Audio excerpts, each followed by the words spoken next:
Alpha E-Tech Plus Combi boiler installation.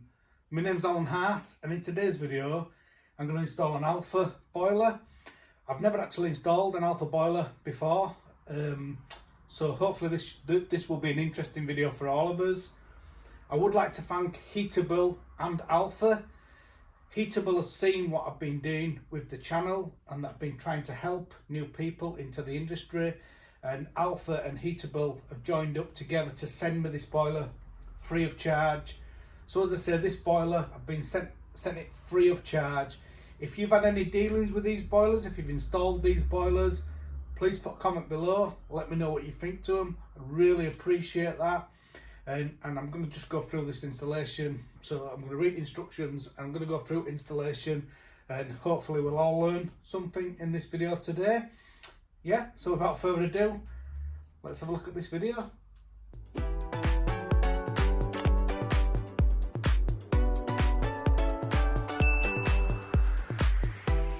In the pack you get a template, so you can just put your template on the wall, mark it all out. I've used the Premier pack with this, so this is the where you can put the pipes up the back. Also on this, it's got some T's in there, so you can take the pipes up and down, which makes it much easier, because I'm going to put a radiator on bottom in here, so that'll be really good from here. And then obviously I can take the pipes up. If you notice on here, you can see the pipes are the wrong configuration compared to most boilers on the market. Also, these are kit, so you can transfer that over. I have actually got the kit to do that, but it didn't matter for me on this installation because I can take pipes wherever I want.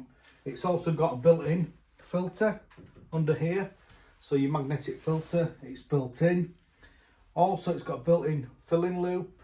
When this filling loop comes, it looks too small and it doesn't fit on.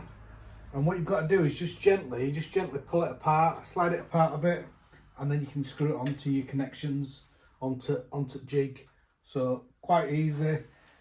With this, if it's the standard configuration on this, you've got your gas on the left, then you've got your hot water, cold mains, return, and flow. So flow's that end, so this one's flow. So yeah, it's got this is quite good. What sometimes with these standoff brackets on other boilers, you can't get the pipes in, but what I did was, because I wanted to put quite long pipes in here, I just unscrewed these off here, took this bit of it out, and it left this open so you could get all pipes in. So it was really easy to do, to be honest. What I'll do now, I'll lift the boiler on the wall, we'll do all the flue, we'll connect it all up, I'll get it all working, and then wire it all up, etc. I've got some different controls that we can try on this, and I can do any video you want on this, to be honest. So if you want to do any videos on range rating or whatever you want, as I say, this boiler has been supplied to me for free, so we can do what we want. I'm going to use it on my house, so we've got long-term review on it if you like.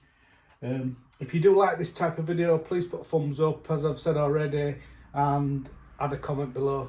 I really appreciate that. So yeah, let's get this boiler on wall. So I've lifted the boiler onto the wall now. I've tightened all the nuts up underneath on the valves. One thing to point out with this boiler, it's got a combined PRV blow off and condensate pipe, so you've only got one pipe to go outside, which is obviously a little bit easier, one less hole to drill. What I'm going to do now, I'm just going to put the flue on, and then we'll get it working, wire it up, we'll have a look at it, maybe have a look inside. And if you've got any comments on this boiler, if you are an installer and you've installed some of these boilers, please put some comments below. What I will say, this is the first one of these I've ever installed, and the comments below are probably more important than what my opinion would be, because my opinion could be biased because obviously they've sent me a boiler. So, and that's the same with a lot of people that are doing videos on YouTube. Just be careful what you're listening to. But the comments below, you know, are more just anybody just commenting. So as I say, if you've got an opinion, put a comment below, let me know. I am going to run this on my system, so this is going to be, it's going to do the upstairs on my house. I've got another boiler that's going to do downstairs, and then we're going to have that mixergy cylinder as well, doing the hot water. So it's going to be a bit of an interesting setup in here, but I will be testing it. We will have it for a while. So yeah, as I said, put your comments below about it. I'm going to put this flue on now, and then we'll get it working. So I've connected the flue on the boiler now. I have done a full video on installing a flue, but as always, refer to the installation instructions. I'm not going to cover it all over and over again in every single video. I'll just try and do little snippets in videos, so that otherwise videos would be just far too long. One thing to point out though on this flue, there's some holes in here, and I did speak to the rep at Alpha, and he said these holes you don't need to put self-tappers in. So some people put self-tappers in here, but that's not a requirement. So just something for you to be aware of. Also, as I've said with this already, it's got a combined PRV and condensate pipe, and ideally you would put it into an air brake as well. So I've put it onto an air brake, similar to what you do with a Wiesmann boiler. I've used a washing machine trap. I think that that's good, because if it did freeze up outside or get blocked, or it's not going to back up into the boiler. But please put a comment below, let me know what you think about using an air brake. It does actually say in the installation, in the data you get with some boilers. So you just need to be careful, because some boilers say not to have an air brake and some boilers say to have an air brake. So that's something for you to check. Also with the condensate pipe, I've lagged it through the wall. So if you look at the technical bulletin TB155, I think it is, I'm getting confused now with all these different technical bulletins. I think it's TB155. I'll put on this video, I'll put a comment to it, but that shows you putting the insulation through the wall. And on this particular one, I've used Condensate Pro, and the reason for that is if you do use normal Class O lagging, then that needs to be painted twice. There may be other products that are available, and if there is, please put a comment below and let me know. As far as I'm aware, the only products that we can use out of the box at the moment is the Condensate Pro, so that's what I personally use. I think what we'll do now, we'll have a look at measurements on this boiler. So when we look at the depth of this, it's 268 millimeters. So it's very, very small. So that'll fit in a standard cupboard very easily. This one has got the standoff kit on it, which is an extra 45 millimeters. So that might be just slightly too big then to fit in a standard cupboard. The width of it is 440 millimeters, and the height of it is 712 millimeters. One thing to point out with this, if you did buy one of these on Heatable, it comes with a 10-year warranty. There is different warranties for other installers, so that's something for you to look out for. It's got a stainless steel heat exchanger inside on this, and what I'll do now, I'll take the cover off on it and we'll have a quick look inside it. As I say, if you are an installer, if you know anything about these boilers at all, please put a comment below and give me your feedback on them. But yeah, let's have a look inside it. So there's no power onto this boiler at the moment. If we pull flap down on here, we've got two little grommets. So you pull them grommets out and you just take the two screws out on here. When we look at this boiler, just to bear in mind that this is a budget boiler, so it's not the same price bracket as, you know, some of the more expensive boilers like Wiesmann or your Worcesters even. So this is a more budget boiler. What? I don't know. I suppose it's personal opinion. I'll just take that off on there. Just take that front cover off. And then what we've got, to do the wiring on this, it's behind this here. But what I'll do is I'm going to do, I think I'll do a separate video on wiring on this, just because otherwise the video will be too long. But what we'll do, we'll have a look inside. But as I said, behind there, I'll show you behind here actually. So if you take that, this is actually quite good. I quite like this. It's got like a little knockout there, so you can put the controls in, and then you can just connect it in there, and then it's got a link there. So that's the normal link that you would use if you were going to use like your on-off controls. But as I say, I'll do a separate video on this later on. What I'll do now, we'll just take this front cover off, and then we'll have a look inside the boiler.